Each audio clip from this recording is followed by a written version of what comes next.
নমস্কার, কেমন আছেন? আশা করি খুব ভালো আছেন। আজ খুব ইজি একটা রেসিপি আপনাদের সঙ্গে শেয়ার করব। রেসিপিটা কালকের বানানো।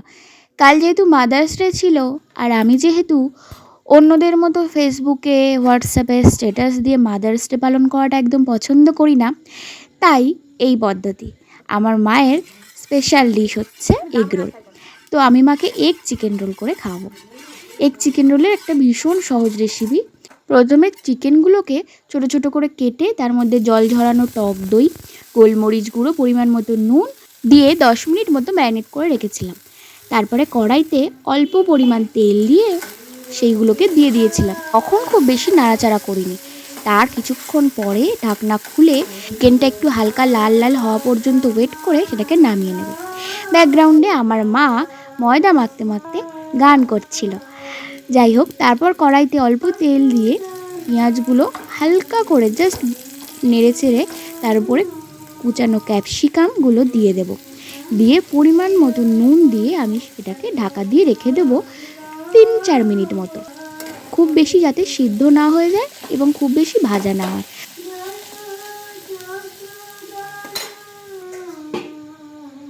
আমি একটু ঢাকা খুলে দেখছিলাম যে কতটা বাকি আছে, খুব বেশি নরম হয়ে গেছে কিনা।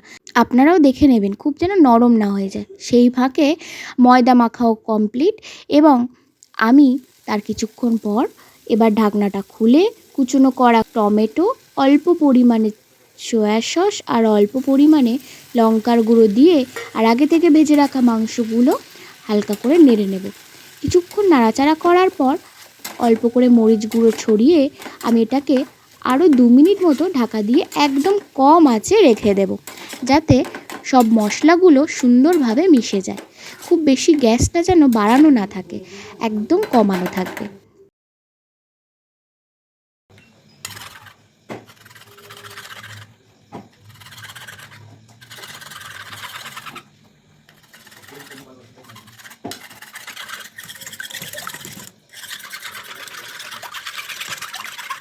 অল্প নুন দিয়ে ডিমগুলো ভালো করে ফেটিয়ে নিয়েছি। তারপর একটু বড় বড় করে লেচি কেটে রুটিগুলো বেলে নিয়েছিলাম। এরপর চাটুর উপরে সাদা তেল দিয়ে একটু স্প্রেড করে নিয়ে ফেটানো ডিম ঢেলে দিয়েছিলাম। ডিমগুলোকেও খুন্তি দিয়ে একটু স্প্রেড করে নিচ্ছিলাম যাতে একটু বড় হয়, এবং অনেকটা পরিমাণ পড়ে গিয়েছিল বলে একটু ওয়েট করছিলাম যাতে ডিমের ওই পিঠটা একটু ভালো করে হয়ে যায়। তারপর আমি আগে থেকে রুটিগুলো ভেজে রেখেছিলাম চাটুতে ভালো করে, সেগুলো ডিমের উপরে দিয়ে আস্তে করে দুদিকটাই সুন্দরভাবে ভেজে নিয়েছিলাম। রুটিগুলো আগে থেকে ভেজে নিলে আমার মনে হয় খুব সুবিধা হয়। আমি আগে থেকে চাটুতে রুটিগুলো ভালো করে ভেজে নিয়েছিলাম। এরপর চলে আসি রোল করাতে। রোল করার জন্য প্রথমে আমি রুটিগুলোর উপরে আগে থেকে তৈরি করে রাখা চিকেন আর ক্যাপসিকামের স্যালাডটা দিয়ে দিয়েছিলাম। তারপর অল্প করে পেঁয়াজ কুচি ও শসা কুচি ছড়িয়ে পরিমাণ মতো সস ও সসের পরিবর্তে লেবুর রসও দেওয়া যেতে পারে। আমি যেহেতু খুব বেশি সস পছন্দ করি না, তাই অল্প সস, অল্প লেবুর রস এবং একটু গোলমরিচ দিয়ে রোল করে নিয়েছিলাম। খেতে কিন্তু অসাধারণ হয়েছিল এবং এটা ছিল আমার মাদার্স ডের গিফট।